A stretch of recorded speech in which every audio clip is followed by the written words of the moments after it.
The three newly promoted clubs, Sunderland, Leeds and Burnley, they've had transfer windows. The transfer window is complete. In this video, I'm going to look at who's had the best transfer window out of the three, Sunderland, Leeds or Burnley.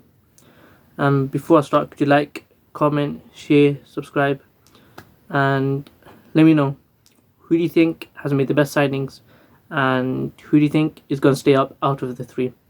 I made a Premier League predictions video, so you should go and check that out and see who I think is going to stay up. Now before I start, could you like, comment, share, subscribe, and also hype up the video. Thank you for doing so. So let's start off with Burnley. Now Burnley, they made a few signings, really conservative signings, and if they stay up, great, but they don't look too good staying up. But to be fair, they definitely seconded in the championship, and they had the least goals conceded in the championship, and it's been really great. And the thing about the transfer window is I'm looking at signings. I'm also looking at outgoings as well. And the outgoings is I think the biggest one in my opinion is James Trafford, definitely. And James Trafford is going to be a big miss for Burnley because you can have a great keeper, but I don't think you can get a Premier League quality goalkeeper, except for who Leeds got for Burnley at a good price. And James Trafford has gone to Man City. I feel it was out of their control, but what could they do? But he was sold, and I feel it was a big hole, and I don't think they replaced it really at a great level, to be honest, in my opinion. And that was something that they really needed to address to get a Premier League quality goalkeeper, and in my opinion I don't think they've got that, and that's going to be a big miss for them. And the players they've signed is an aging Kyle Walker and Axel Tuanzebe. They didn't sign too much players, and I feel like this is a squad that if they stay up, great. If they don't, they just go win the championship again next season. And I feel like that's clearly Burnley's transfer model. Get a lot of money going to the championship, winning, going to the Premier League, and just keep getting promoted to the Premier League, get enough money, and eventually they'll try and maybe get lucky or just try and stay in the Premier League, and they'll get enough money to be in the Premier League, and they can try and establish themselves. I think that's what Burnley are trying to do. And with these signings, I feel like they're looking really good to get relegated, in my opinion. I mean, they lost the first day, but to Spurs, I think, yeah, it was to Spurs, and they didn't look too good there. And Kyle Walker, yeah, he's Kyle Walker, but I think he's getting old now. He's aging. I don't think he's really at the quality that you want him to be. I think he's a great buy for Burnley, but I don't think he's a upper half, Premier League player now. But I feel it's a great signing, but overall, I don't think they did good. They did, not get like high risk gambles, but sometimes you need to gamble if you want to try and stay in the Premiership. And that's clearly not what Burnley have done. They've gone for cheap players who can try and help them stay up in the Premier League. Next, let's talk about Leeds United. Now, Leeds United have gone for a plethora of players, and you can see their transfer, not philosophy, but they transfer, I don't know what you'd call it, but the type of players they want are tall players. Most of them are above 6 foot, and me being 6 foot 100, I mean, they're not as tall as me, but they are quite tall.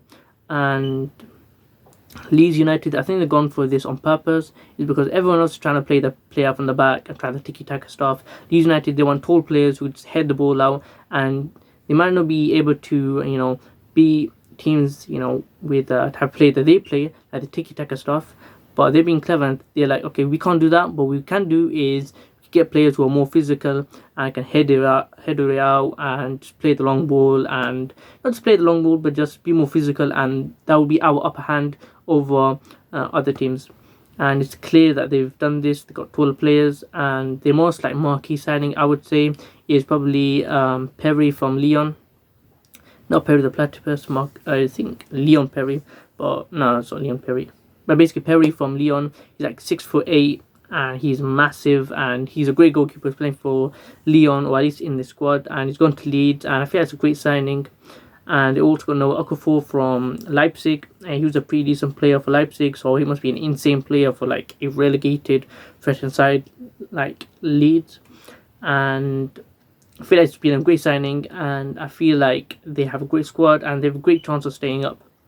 And I feel it's been great business done by Leeds. They didn't sell any marquee players. I mean, there was that one like really high potential player. I forgot what his name is, but he was really good. I think he got snapped up by either Aston Villa or West Ham. I don't know. There was a good player that Leeds had, and he's been sold. And you can tell I'm not really a Leeds expert. I'm not an expert on any of these bottom three teams. I'm a Chelsea fan, but this is my opinion.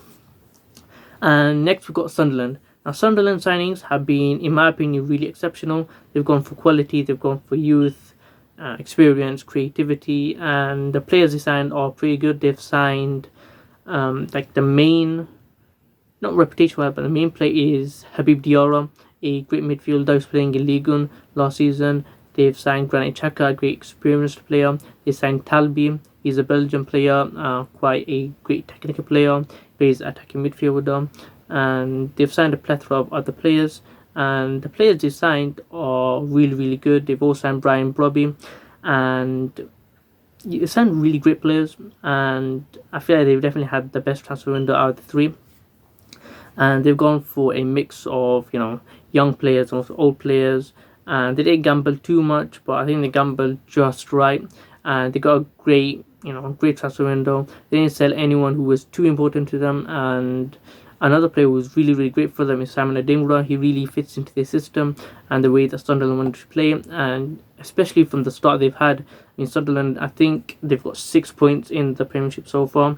And it's really great. They want to get as much points as they can. And I can definitely see Sunderland staying up, not just because of the hype they have, the fans they have, but because of, the signings they made. I feel like they've done really, really great. And I feel like Sunderland can actually try and push on from here.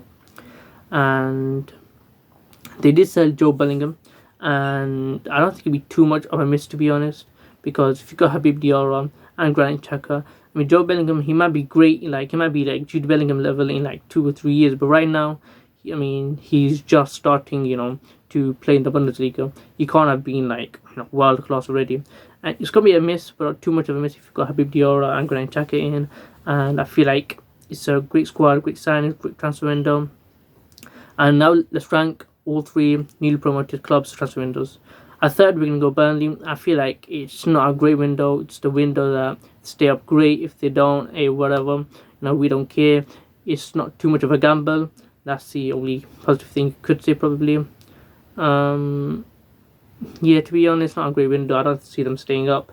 Then we got Leeds. I feel like they've got a different type of window compared to everyone else. They've gone for tall players. I like the creativity, like the thinking of it. And it's quite clever that they've done this. I'll give it like a 10 out of 10 for cleverness for thinking signing tall players. But I feel it's a great window, sign some great players. The marquee player is Lucas Perry, I think.